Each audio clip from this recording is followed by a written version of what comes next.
జీవితంలో చదువు ఎంతో ముఖ్యం. పేదవాడికి శక్తినిచ్చేది, మహిళలకు ధైర్యాన్నిచ్చేది చదువే. అంతకు మించి సమాజంలో ఓ హోదా ఇచ్చేది చదువు మాత్రమే. హిమాచల్ ప్రదేశ్లోని పలమూరు ప్రాంతంలో ఆర్టీసీ బస్సు ఎక్కింది శాలిని అగ్నిహోత్రి. ఆమె వెంట తల్లి సుబలత అగ్నిహోత్రి కూడా ఉన్నారు. బస్సు దాదాపుగా నిండిపోయింది. అయితే ఓ వ్యక్తి పక్కనే నిలబడి చేతులు తాగిస్తూ ఊగుతూ శాలినిని ఇబ్బంది పెడుతున్నాడు. కొద్దిసేపటి తర్వాత శాలిని లేచి నిలబడి వార్నింగ్ ఇచ్చింది. మామూలుగా చేయి పట్టుకోవచ్చు కదా, ఇలా నాకెందుకు నీ చేతిని తగిలిస్తున్నావని సీరియస్ అయింది. అప్పుడేమో ఆ వ్యక్తి, నువ్వేమైనా ఐపీఎస్ ఆఫీసర్వా, పెద్ద పోలీసులా లేచి నిలబడి బెళ్ళప్పిస్తున్నావు, ఎవరో తగలకుండా కూర్చోవాలనుకుంటే కారులోరా అని తిట్టాడు. దీంతో శాలిని హర్ట్ అయింది. ఇలాంటి వాడికి బుద్ధి చెప్పేందుకు వాడు చెప్పిన ఐపీఎస్ కావాలనుకుంది. కొండల ప్రాంతంలోని దలాల్ అనే ఓ చిన్న గ్రామం వీరిది. అలాగే వీరి కుటుంబం ఆర్థికంగా చాలా ఇబ్బందుల్లో ఉండేది. తండ్రి ఆర్టీసీ బస్ కండక్టర్, తల్లి ఇంట్లోనే ఉంటుంది. కానీ ఆర్థికంగా ఆదుకునేందుకు ఇంటి దగ్గరే చిన్న కిరాణా షాప్ నడుపుతూ ఉండేవారు. పైగా అక్క డెంటిస్ట్ చదువుతోంది. సోదరుడు అప్పుడే ఆర్మీలో జాయిన్ అయ్యాడు. దీంతో నాన్న పోరాటానికి అన్న మద్దతు దొరికింది. అక్క మరో ఏడాది చదివితే ఆమె కూడా సంపాదిస్తుంది. అయినా కూడా తండ్రి ఎప్పుడు ఒకటే మాట చెప్పేవారు, నాకు సరైన చదువు లేదు, చదువుకునే అవకాశం లేకుండా పోయింది, మీరు మాత్రం బాగా చదువుకోవాలి, నా వంతు నేను ప్రాణం పోయినా చదివిస్తాను, కానీ మీరు మాత్రం చదవాల్సిందేనని ప్రతిరోజు చెప్పేవారు. తల్లి కూడా అంతే. సమాజంలో గొప్పగా బ్రతకాలి, అందుకు మనకున్న ఒకే ఒక ఆధారం చదువు మాత్రమే అని చెప్పేవారు. అలానే సోదరి చదువుకుంది. సోదరుడు కూడా ఆర్మీలో జాయిన్ అయ్యాడు. శాలిని మాత్రం స్కూల్ టాపర్. దీంతో తండ్రి మంచి స్కూల్లో చదివించాలని ధర్మశాలలోని డిఏవి పబ్లిక్ స్కూల్లో చేర్పించారు. ఆర్మ సమాజం స్థాపించిన ఈ స్కూల్లో ఫీజులు నామమాత్రంగానే ఉంటాయి. కానీ టాపర్స్ కు మాత్రమే చదివే అవకాశం ఇస్తారు. శాలినికి అందులో సీటు దొరికింది. అంతే, అక్కడ ఎంతో కష్టపడి చదివింది. 10th క్లాస్ లో 92% మార్కులు వచ్చాయి.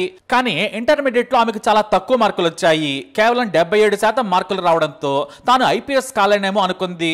కానీ టీచర్లు ఆమెకు ధైర్యం చెప్పారు. అసలు మార్కులకు నీ లక్ష్యానికి సంబంధమే లేదని చెప్పారు. మొదటిసారి క్లాస్ ఫస్ట్ రాకుండా ఇంటర్లో తక్కువ మార్కులు రావడంతో అవమానంగా ఫీల్ అయింది. కానీ ఆ తర్వాత కష్టపడి చదివి ఇంటర్లో కూడా మంచి మార్కులు సంపాదించింది. ఇక డిగ్రీ చదువుల్లో కూడా 99% మార్కులు తెచ్చుకోవాలని కసి పెంచుకుంది. పాలమూరులో ఉండే సిఎస్కే హెచ్పికేవి కాలేజ్ లో డిగ్రీ అగ్రికల్చరల్ సైన్స్ చదివారామె. ఆ తర్వాత పీజీ కోసం పంజాబ్ అగ్రికల్చరల్ యూనివర్సిటీలో జాయిన్ అయింది శాలిని. అక్కడే తనకు ఐపీఎస్ కావాలన్న లక్ష్యాన్ని బలంగా పెంచుకుంది. తోటి స్నేహితులు కూడా సివిల్స్ కు ప్రిపేర్ అయ్యేవారే దొరికారు. మరికొంతమంది సైంటిస్టులుగా ప్రభుత్వ ఉద్యోగాలు సాధించేందుకు యూనివర్సిటీ క్యాంపస్ లో కుస్తీ పడుతున్నారు.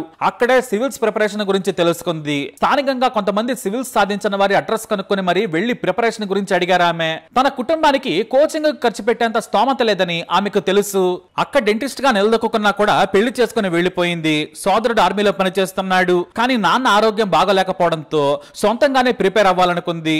తనకు ఎప్పటికీ ఒకటే ఇన్స్పిరేషన్, తన చిన్నప్పుడు ఓ పోకిరి చేసిన అవమానం, దాన్ని మనసులో నుంచి తీయలేకపోతుంది. ఎన్ని సంవత్సరాలైనా సరే అనుక్షణం అది వెంటాడేది. అందుకే ఎక్కువగా చదువు మీదే ఫోకస్ పెట్టేది. ఇంటర్నెట్ లో మెటీరియల్ గురించి తెలుసుకుని ఢిల్లీకి వచ్చి సివిల్స్ కు ప్రిపేర్ కావాల్సిన పుస్తకాలు కొనుక్కుంది. కొండ ప్రాంతాల్లోని తన గ్రామానికి వెళ్లి చదువుకోవటం మొదలు పెట్టింది. తండ్రి 2 న్యూస్ పేపర్లు ఇంటికి వేయించడం మొదలు పెట్టారు. తాను సొంతంగానే చదువుతూ సివిల్స్ పరీక్షలు రాశారామె.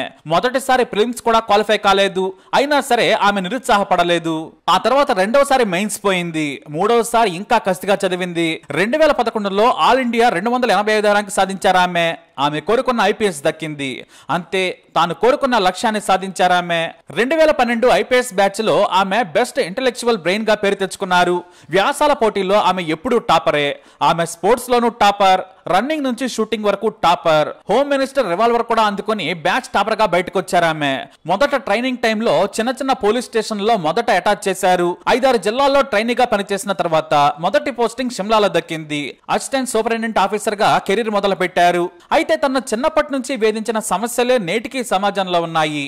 అందుకే తన పర్సనల్ కాంటాక్ట్ నంబర్ ను ప్రజలకు ఇస్తారామె. ఎలాంటి ఎమర్జెన్సీ ఉన్నా సరే నాకు నేరుగా కాల్ చేయొచ్చని చెబుతారు. అత్యాచారాల కేసులు, వేధింపుల లాంటి సమస్యలు తన దృష్టికి వచ్చినప్పుడు మాత్రం చాలా సీరియస్ గా ఉంటారు. డ్రగ్స్ కేసుల్లో ఉక్కుపాదం మోపారు. ఇప్పుడు తనకు తానుగా ప్రజలకు సీసీటీవీ కెమెరాగా, సెక్యూరిటీ కెమెరాగా పనిచేస్తుందని చెప్పుకుంటారు. ఎన్నో సెన్సేషనల్ కేసుల్లో ఆమె తన టాలెంట్ ను నిరూపించుకున్నారు. తాము బాగా పనిచేయాలంటే సమాజం నుంచి ప్రోత్సాహం ఉండాలి, అప్పుడే మేము డ్యూటీ బాగా చేయగలం. ఇంట్లో వాతావరణం సరిగా లేనప్పుడే నేరపూరిత ప్రభావంతో యువత చెడుదారి పడతారని చెబుతున్నారేమే. యువత పెద్ద లక్ష్యం పెట్టుకోవాలి, కష్టపడితే ఏదైనా సాధ్యమే. అందుకు నేనే ఉదాహరణ అని చెబుతారేమే. నా జీవితంలో కామ్ డ్రైవింగ్ ఫోర్స్ మా నాన్న. అయితే నిత్యం ధైర్యం చెబుతూ వెంట నడిచిన అమ్మ ప్రోత్సాహం ఎంతో ఉంది. పుస్తకాలు చదవడం, స్టోరీలు రాయడం శాలినికి ఆసక్తి. హైకింగ్, వాకింగ్, స్పోర్ట్స్ కూడా ఇష్టపడతారు.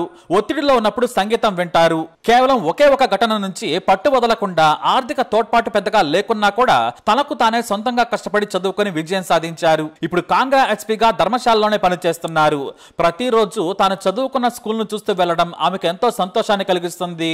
అయితే సమాజం మీద అవగాహన ఉన్న శాలినిని హిమాచల్ ప్రభుత్వం department of school education and literacy deputy సెక్రటరీగా నియమించింది. అలాగే శాలిని సెంట్రల్ డిప్యుటేషన్ కూడా రికమెండ్ చేయబడ్డారు. హోమ్ మినిస్ట్రీలో పనిచేయాలని ఆమెను కోరారు. అయితే 4 ఏళ్ల కాలానికి డిఎస్ గా నియమించబడ్డారు శాలిని. చిన్న వయసులోనే ఎంతో గుర్తింపు తెచ్చుకున్నారు. ఇక శాలిని ప్రేమ కథ చాలా ఆలస్యంగా బయటకు వచ్చింది. ట్రైనింగ్ లో ఉన్నప్పుడే ఐపీఎస్ ఆఫీసర్ సంకల్ప్ శర్మతో పరిచయం కాస్త ప్రేమకు దారితీసింది. ఇద్దరు చాలా రహస్యంగా ప్రేమించుకున్నారు. 2022లో ఇద్దరు పెళ్లి చేసుకున్నారు. అయితే శాలిని హిమాచల్ ప్రదేశ్ లో పనిచేస్తూ ఉండగా భర్త సంకల్ప్ శర్మ యూపీలో ఎస్పీగా పనిచేస్తున్నారు. సంకల్ప్ శర్మ డ్యూటీలో చాలా స్ట్రిక్ట్ గా ఉంటారు. బుధాన్ రేప్ కేసులో నిర్లక్ష్యంగా ఉన్నందుకు సగం పోలీస్ స్టేషన్ ను సస్పెండ్ చేశారు. ఇద్దరు వేరువేరు రాష్ట్రాల్లో ఉన్నా కూడా ప్రతి వీకెండ్ కు వేల కిలోమీటర్ల ప్రయాణం చేసి ఇద్దరు కలుసుకుంటూ ఉంటారు. వీరికి ఢిల్లీలోని సెంట్రల్ సర్వీస్ కి రావాలనేది ఇద్దరి ఆశయం. అక్కడే కలిసి బ్రతకాలనుకుంటున్నారు. ఏదేమైనా ఒకే ఒక సంఘటన ఆమె జీవితాన్ని మార్చింది. పట్టు వదలకుండా శ్రమించింది. ఐపీఎస్ గా నిలిచింది. ఇప్పుడు ప్రజలందరికీ కూడా తోడుగా ఉంటుంది. మరి శాలిని ఐపీఎస్ పై మీ అభిప్రాయాన్ని కమెంట్ ద్వారా తెలియజేయండి. ఈ వీడియోని లైక్ చేయండి, షేర్ చేయండి, మా ఛానల్ ని సబ్స్క్రైబ్ చేసుకోండి.